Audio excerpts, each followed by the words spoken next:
যিখন স্থানত ব্ৰহ্মাদেৱে প্ৰেৰণ কৰা নিমি গৈ পৰিছিল সেইখন স্থানৰ নাম নৈমিষাৰণ্য।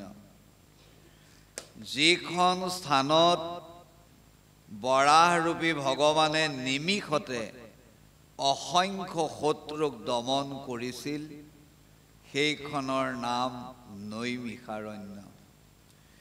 যেতিয়া বৃত্ৰাসুৰক বধ কৰিবলৈ ইন্দ্ৰাদি দেৱতাসকলে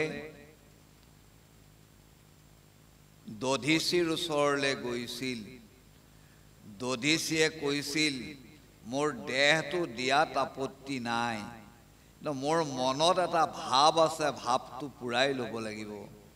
কি ভাৱ?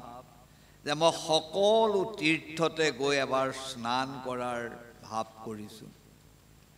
আৰু তেতিয়া ইন্দ্ৰাদি দেৱতাসকলে যোগৰ মাধ্যমেদি সকলোবিলাক তীৰ্থৰ ফল তাৰ জলৰাশি আনি একে জেগাতে সংযোগ কৰিছিল। আৰু সেই সংযোগ কৰা জেগাডোখৰ নামেই আছিল নৈমিষাৰণ্য। 3টা আখ্যানেৰে পৰিপূৰ্ণ নৈমিষাৰণ্য।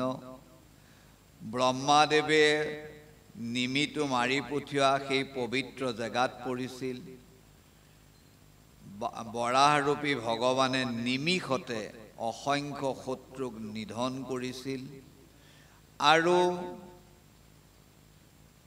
দধিচীয়ে ইন্দ্ৰাদি দেৱতাসকলে আনি দিয়া সমস্ত তীৰ্থৰ ফলৰ সৰোবৰত, পবিত্ৰ সৰোবৰত স্নান কৰি দধিচীয়ে নিজৰ দেহ ত্যাগ কৰিছিল।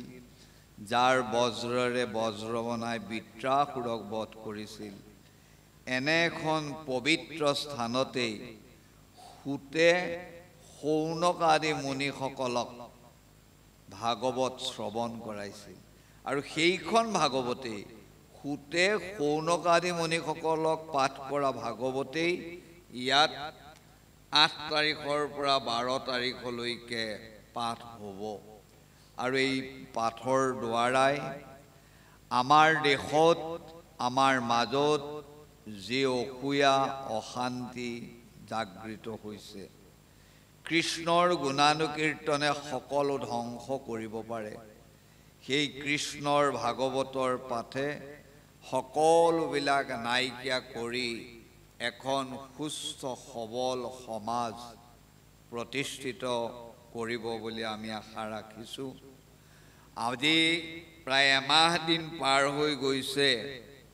আমাৰ অসমীয়া প্ৰতিজন ব্যক্তিৰ অন্তৰত এটা দুখে দেখা দি আছে।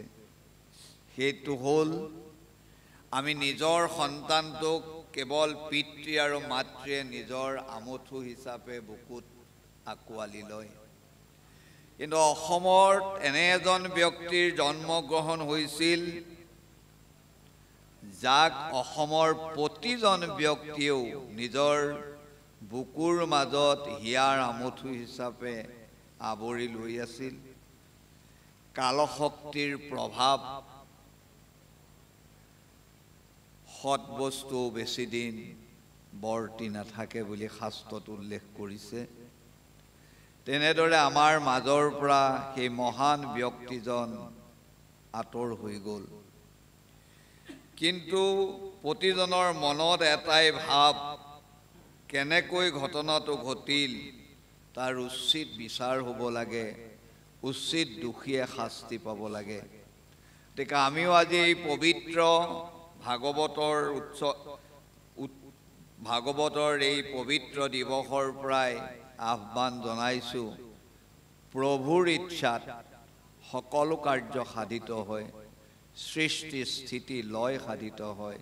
গতিকে এই সামান্য সকলোৰে অন্তৰৰ বেদনা দূৰ কৰিব পৰা সত্যটো উদ্ধাৰ হওক, দোষীয়ে শাস্তি লাভ কৰক, তাৰ কামনা কৰিছোঁ।